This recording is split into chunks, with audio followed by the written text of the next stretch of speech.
This is Helpscreen and this is how to fix Owlet Dream app not working. So this is an Android and Apple device tutorial, so just follow along. So guys, I'm gonna discuss three solutions in order for you to fix the issue on Owlet Dream app. So first solution is just go to your Google Play and just search for the Owlet Dream app.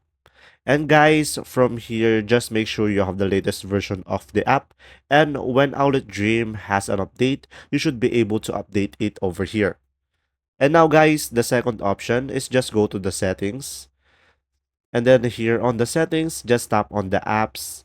And then from here guys, just find the Owlet Dream app and just tap on it. And then from here guys, just tap on the storage and clear cache and also will clear data. And then from there, guys, you will be able to use your Owlet Dream app.